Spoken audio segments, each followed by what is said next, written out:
우리 사랑하는 저의 친구 우리 김은남 집사님이 오늘 또 이렇게 왔는데 이런 말 하지 말라 그랬어요.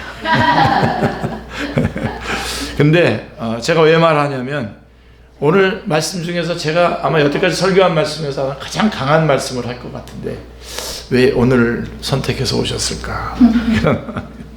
예, 들어야 되기 때문에 그런 것 같습니다. 예수님의 제자들이 추구해야 될 인생은 이 세대를 바라보고 통곡할 수 있는 역설 인생입니다. 본문에는 마태복음 5장의 산상수훈의 팔복과 유사한 교훈이 기록되어 있습니다. 그러나 좀 더 깊이 좀 살펴보면 여러분들이 좀 마태복음의 산상수훈 5, 6, 7장 마태복음 5, 6, 7장이 산상수훈인데 그 중에 5장에 보면 앞부분에 팔복이 나오잖아요. 근데 그 앞에 마태복음의 산상수훈은 예수님께서 무리를 보시고 산 위에 올라가서 앉으시니 이렇게 되어 있습니다. 그게 5장 1절인데요. 예. 그런 반면에 올려주셨네요. 본문인 누가복음 6장은 예수님께서 그들과 함께 내려오사 평지에서 이렇게 되어 있습니다. 평지에 서시니라고 이렇게 말씀이 시작되고 있습니다. 그러니까 그래서 이를 마태복음과 비교해서 평지보훈, 평지설교라고 이렇게 얘기합니다. 그래서 이제 어떤 분들은 그러니까 그건 좀 이따. 그래서 어떤 분들은 같은 내용을 마태의 시각으로 본 거고 누가의 시각으로 봤다 이렇게 보는데 그렇지 않고요. 정설은 예수님께서 그렇게 팔복으로 이렇게 해서 말씀을 전했고 또 다른 평지에 내려오셔서는 또다시 강조점이 있어서 그러니까 아까 무리들에게 산에서 말씀하셨는데 이 누가복음의 말씀은요 제자들을 앞에다 놓고 평지에 내려오셔서 말씀하신 겁니다. 자, 좀 설명해 드릴게요. 또한 마태복음 5장 1절부터 12절은 8개의 복의 교훈이 기록되어 있어 팔복입니다. 그래서 팔복. 그런 반면에 누가복음은 4복 4화입니다. 4개의 복과 4개의 화 설교가 기록되어 있어요. 그리고 본문의 시작인 20절에 보시면 누가복음 6장 20절에 보시면 예수님께서 눈을 들어 제자들을 보시고 이르시되라고 기록되어 있습니다. 물론 산상수훈도 그 많은 무리들 앞에 앉아있는 제자들이 들었겠습니다만은 거기는 무리들이 강조되어 있고 여기는 제자들이 강조되어 있는 걸 보면 좀 다르죠. 그래서 예수님을 따르는 제자들의 삶의 역설을 증언하는 말씀으로 보입니다. 그래서 아까도 말씀드렸지만 어떤 성경학자들은 이에 대해서 예수님의 동일한 메시지가 마태의 시각과 누가의 시각으로 편집된 것으로 보기도 합니다만은 예수님이 다른 장소와 다른 상황에서 팔복 메시지의 핵심을 4개의 복과 4개의 화로 다시 나누어서 정리해 주신 말씀으로 보는 것이 정설입니다. 왜 그러냐면 저도 그렇거든요. 저도 똑같은 말씀을 가지고 그 대상에 따라서 설교할 때 이거를 조절해서 강조점을 다르게 두거든요. 제가 솔직히 이 말씀은 제가 SK텔레콤 직원들을 위해서 준비한 말씀입니다. 그래서 말씀을 준비해가지고 그들에게 좀 그렇게 좀 강한 좀 깊이 있는 그리스도인들이 되라는 것을 강조하기 위해서 그 화를 강조하면서 말씀을 드렸거든요. 근데 아마 맥락은 똑같습니다. 근데 이럴 때 또 이제 대상이 또 우리 축제교회 성도들이 됐을 때에 그 말씀을 또 강조점들을 좀 조정을 하게 되죠. 그런 것처럼 예수님 그렇게 하신 거라고 봅니다. 그러니까 한 가지를 가지고 시각에 따라서 그렇게 기록된 것이 아니라 산에서도 말씀 전하셨고 평지에서도 말씀을 전하신 것으로 볼 수가 있습니다. 자, 무엇보다도 예수님께서 역설적인 형태로 말씀을 전달하신 것이 본문에 더욱 두드러진 특징이라고 할 수가 있습니다. 요걸 꼭 붙잡으시길 바랍니다. 같은 말씀이지만 말씀을 받는 제자들의 마음 상태에 따라서 복이 될 수도 있고 화가 될 수도 있다는 것입니다. 자, 이런 경우를 논리학에서는 역설이라고 하죠. 영어로는 패러독스라고 말합니다. 얼핏 보고 들으면 일반적인 진리와 모순이 되는 것 말씀처럼 보이지만 깊이 헤아려서 생각해 보면 진리가 되는 말씀을 일컫는 말입니다. 자, 보십시오. 세상은 결코 가난하거나 줄인 자를 복되다고 하지 않습니다. 그런데 예수님은 그런 인생이 오히려 복될 수 있다고 하십니다. 아멘. 이것이 바로 역설적 진리입니다. 그리고 예수님의 제자들은 이런 역설의 인생을 사는 사람이어야 한다라고 말씀하고 계시는 겁니다. 누가는 예수님이 산상수훈의 팔복에서 강조하신 4가지 역설 인생을 소개하고 있습니다. 자, 이제 예수님의 제자의 4가지 복과 화에서 본 역설 인생을 한번 우리가 생각해보고 붙잡으시기 바랍니다. 남은 생애 동안 우리 축제 성도님들은 이러한 인생을 추구하고 이러한 인생의 열매들을 맺으면서 살아가시는, 그래서 천국에서 잘했다 칭찬 듣는 우리 축제 식구들 다 되시길 바랍니다. 아멘. 첫째로 가난한 자의 복과 부요한 자의 화. 끔찍하죠? 마태복음 부요한 게 화하고 가난한 게 복입니다. 마태복음 5장에 기록된 산상수훈의 서막은 소위 팔복으로 시작되고 있습니다. 그러나 누가복음에는 팔복이 아니라 4개의 복과 4개의 화가 짝을 이루어 등장을 합니다. 그 첫 번째가 가난한 자의 복과 부요한 자의 화가 첫 번째입니다. 자, 6장 20절 말씀 보시면 누가복음 6장 20절부터 제자도가 나오고 6장 20절부터 26절이 제자도의 핵심인데요. 그 중에 첫 번째 6장 20절 말씀이 뭐냐면 예수께서 눈을 들어 제자들을 보시고 이르시되 너희 가난한 자는 복이 있나니 하나님의 나라가 너희 것이며 라고 말씀하고 있습니다. 아멘. 자, 이 말씀의 짝이 24절인데요. 24절은 이렇게 돼 있어요. 그러나 화 있을진저 너희 부요한 자여 너희는 너희의 위로를 이미 받았도다. 두 말씀이 짝을 이루고 있습니다. 여러분, 무슨 말씀입니까? 가난한 자는 하나님의 나라를 소유하는 복을 누리고 부요한 자는 부요함으로 위로를 받고 오히려 화를 자초한 인생을 산다는 것입니다. 상당히 역설이죠, 그죠? 그러나 사실이잖아요. 자, 이것이 과연 물질의 가난을 예찬하고 물질의 부요를 정죄하는 말씀일까요? 제가 물어볼 때 벌써 아니라고 말하도록 이렇게 유도를 잘했죠. 자, 이 말씀의 분명한 의미를 예수님께서는 마태복음 5장 3절에서 이렇게 말씀하고 있습니다. 심령이 가난한 자는 복이 있나니 천국이 그들의 것이며 라고 이렇게 다시 말하면 예수님께는 심령의 가난함이 제자의 조건임을 말씀하신 것입니다. 제자의 핵심입니다. 아멘. 심령이 가난한 자가 제자입니다. 아멘. 거기가 출발점입니다. 자, 여기서 가난은 누군가를 의존하지 않고는 스스로의 삶이 불가능한 상태를 말하는 것입니다. 그런 사람만이 하나님을 의존하게 되고 그런 사람들이 바로 하나님의 다스림을 받는 복을 누린다는 것입니다. 아멘. 꼭 붙잡으십시오. 반대로 부요한 사람은 그 부요 그 자체에 취한 나머지 부요를 신으로 섬기게 되고 그것으로 위로를 삼기 때문에 하나님을 필요로 하지 않습니다. 하나님을 필요로 하지 않는 삶, 그 자체가 저주요 화가 아니겠습니까? 그거 자체가 하나님이 필요가 없어요. 우리는 여러분 주님 나라 갈 때까지, 우리 아까 찬양 가운데 주님 오실 때까지 이 날 지키리로다 그랬는데, 우리 주님 오실 때까지 하나님의 필요를 단 한순간도 놓치지 않는 우리 성도님들 되시기를 주님의 이름으로 축원합니다. 주님, 저를 불쌍히 여겨 주십시오. 저를 인도해 주십시오. 주님이 하셔야 됩니다. 이게 가난한 심령입니다. 자, 물질적으로 부자인 사람 중에도 마음이 가난한 사람이 있을 수 있습니다. 그런 사람, 그는 물질이 있어도 물질을 의지하지 않고 하나님을 의지합니다. 그런 사람은 영적으로 심령이 가난한 사람일 수 있습니다. 이러기가 참 어려워요. 근데 부자인 아리마대 요셉이 그런 사람이었을 것입니다. 그래서 그는 자신의 새 무덤을 새 무덤을 예수님의 무덤으로 드릴 수 있었습니다.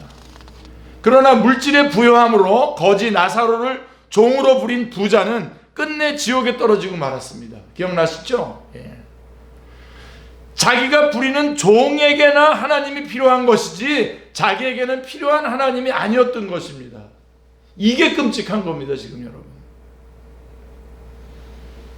그는 지옥에서 아브라함을 향해서 나를 긍휼히 여기사 나사로를 보내서 그 손가락 끝에 물을 찍어 내 혀를 서늘하게 하소서라고 부르짖고 있습니다.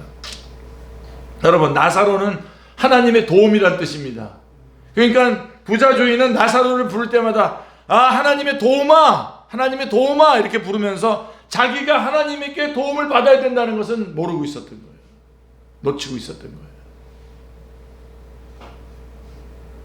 부요가 화가 된 것입니다. 우리는 겸손히 하나님만 의지하고 사는 복된 가난의 사람입니까? 아니면 하나님을 무시하고 사는 저주받을 부요한 인생입니까? 자, 그게 첫 번째 제자도의 첫 번째 말씀입니다. 가난한 사람이 복이 있다. 그 다음에 두 번째는 줄인 자의 복과 배부른 자의 화가 또 나오고 있습니다. 6장 21절에 보시면 지금 줄인 자는 복이 있나니 너희가 배부름을 얻을 것이며, 또 이 말씀의 짝은 6장 25절인데요. 화 있을진저 너희 지금 배부른 자여 너희는 줄이리로다, 이렇게 말씀하고 있습니다. 자, 위에 두 말씀을 비교해 보십시오, 여러분. 자, 화면에도 띄워졌는데 한번 비교해 보세요. 우리는 이 땅에서 줄인 자의 기아를 동정하고 또 배부른 자의 특권을 동경합니다. 그러나 예수님은 여기서 또 하나 당신을 따르는 자들의 역설 인생을 말씀하고 있는데, 한마디로 줄인 자가 복되고 배부른 자가 화가 있다는 것입니다. 이런 역설 인생을 제자들이 살아가야 된다는 것입니다. 그렇다면 주님은 단순히 물질적인 줄임과 배부름을 말씀하고 계신 것일까요? 다시 한번, 그런 것일까요? 아니죠. 마태복음 5장 6절 말씀과 비교해 보십시오. 의에 줄이고 목마른 자는 복이 있나니 그들이 배부름을 얻을 것이요 배부를 것이며, 이렇게 말씀하고 있습니다.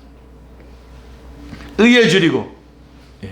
자, 이 줄인 자와 배부른 자, 줄인 자가 복이 있고 배부른 자가 화가 있다고 했는데, 그 줄이고 목마름의 대상을 무엇이라고 지금 말씀하고 있습니까? 마태복음 5장 6절은 의에 줄이고, 의에 줄이고. 의입니다. 의가 어렵죠, 여러분. 의가 무슨 말인지 어려운데, 자, 그러면 우리는 이 의의 절대적인 근원이 누군지 알고 있죠. 누굽니까? 하나님이죠. 하나님. 그러므로 여기서의 줄이고 목마름은 다른 것이 아닌 하나님에 대한 줄임과 목마름인 것입니다. 그래서 하나님께 하나님에 대한 갈망이 있는 거예요. 함께하고 싶고. 그러다가 여러분, 우리 지난 금요일 날 찬양을 하는데 천국에 들어가니까 그 금요일 날인가 수요일 날인가 춤을 추는 거예요. 금요일 날. 춤추는 장면이 나오는데 제가 완전히 자유함을 얻었어요. 제 온몸이 완전히 자유.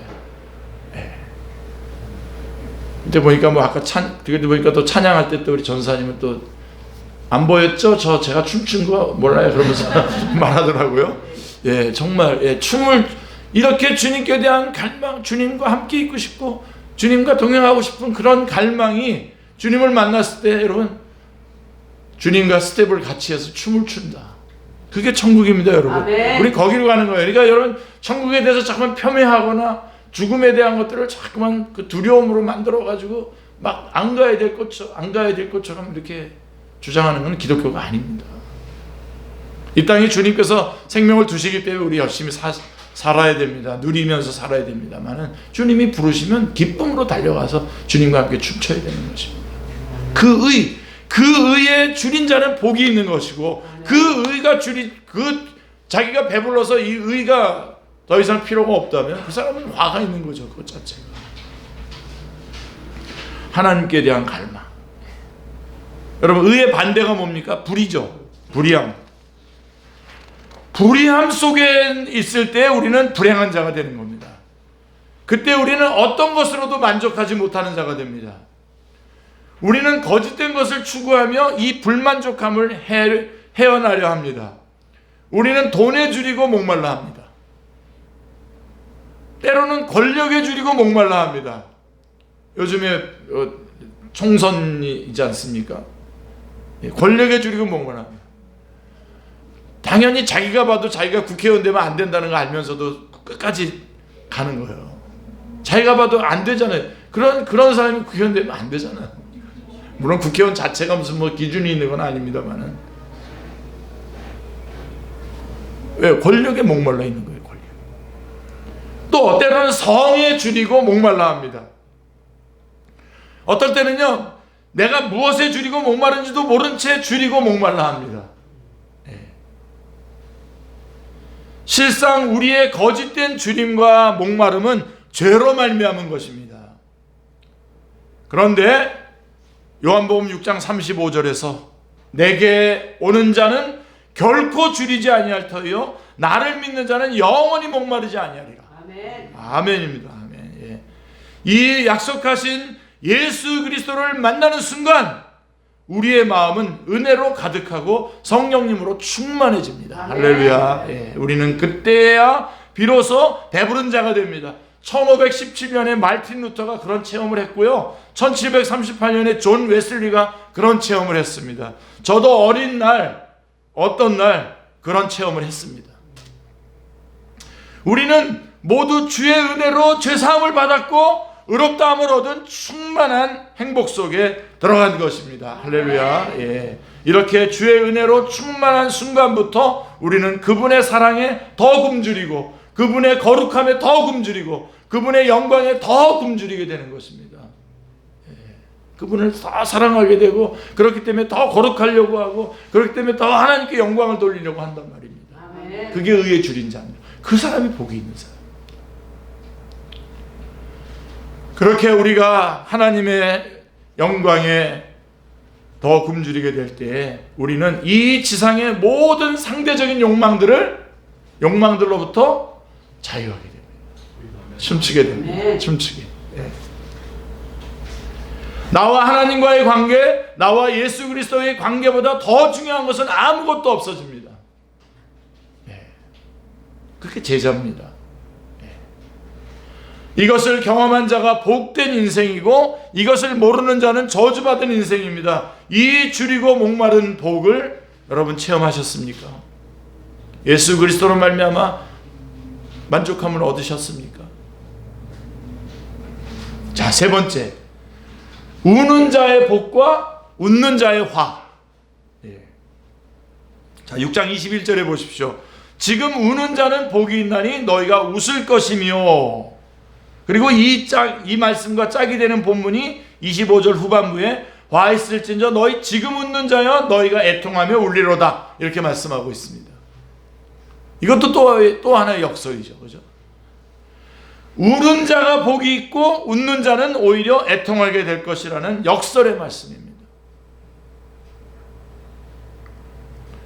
마태복음 5장에서 유사한 말씀을 찾는다면 4절인데요. 애통하는 자는 복이 있나니 그들이 위로를 받을 것이며 라고 말씀하고 있습니다. 우선 분명히 할 것은 이것이 그리스도인의 웃음이나 기쁨을 평가절하하는 말씀이 아니라는 것입니다. 성경은 특히 성령님의 열매로서 기쁨의 가치를 지속적으로 강조하고 있죠. 사랑과 희락과 화평과 이렇게 나와요. 사랑, 희락, 기쁨이잖아요. 그죠? 또 사도 바울은 항상 기뻐하라 그랬어요. 예수님도 요한복음 15장 11절에서 내가 이것을 너희에게 이르면 내 기쁨이 너희 안에 있어 너희 기쁨을 충만하게 하려 함이라 라고 말씀하고 있습니다. 성경은 결코 짜증을 내면서 울고 다니는 자를 복이 있다고 말씀하지 않습니다. 다만 울어야 할 때에 울지 못하는 인생이 문제라는 것입니다. 울어야 될 때. 예수님은 지상의 생애 동안에 3번을 우셨다고 성경은 기록하고 있습니다. 성경이 3번만 기록하고 있는 겁니다. 요한복음 11장 35절에 보면 친구인 나사로의 무덤에서 눈물을 흘리며 우셨죠. 또 죄로 말미암은 심판의 위기에 직면한 예루살렘 성을 보면서 우셨습니다. 그리고 겟세마네 동산에서 통곡과 눈물로 인류를 위한 간구와 소원을 올리셨죠. 히브리서가 증언하고 있습니다. 5장 7절에 보면 그는 육체에 계실 때에 자기를 죽음에서 능히 구원하실 이에게 심한 통곡과 눈물로 간구와 소원을 올렸고 그의 경건하심으로 말미암아 들으심을 얻었느니라 말씀하고 있습니다. 그러나 오늘 우리는 어떻습니까? 울어야 할 때에 오히려 경박한 웃음으로 우리의 영적 현실을 피해가고 있지는 않습니까? 진지하게 진행되고 있는 상황들을 보면서 하나님의 마음을 가지고 함께 울어야 할 시간에 이러한 저러한 어떤 그런 그 처세술 같은 그런 말씀들로 넘기고 있지는 않습니까? 예수님이 이런 눈물과 웃음의 이유가 왜곡된 우리 세대를 향해서 주신 말씀을 여러분 기억하시죠? 마태복음 11장 16절 17절에 보면 이런 말씀이 있어요. 이 세대를 무엇으로 비유할까? 비유하건대 아이들이 장터에 앉아 제 동물을 불러 이르되 우리가 너희를 향하여 피리를 불어도 너희가 춤추지 않고 우리가 슬피 울어도 너희가 가슴을 치지 아니하였다 함과 같도다. 슬픈 얘기를 해도 아는 척 안 해요. 즐거운 일이 있어도 아는 척 안 해요. 공감을 하지 않아요. 예수님의 제자들이 추구해야 될 인생은 이 세대를 바라보면서 통곡할 줄 아는 역설 인생입니다. 잘 보십시오.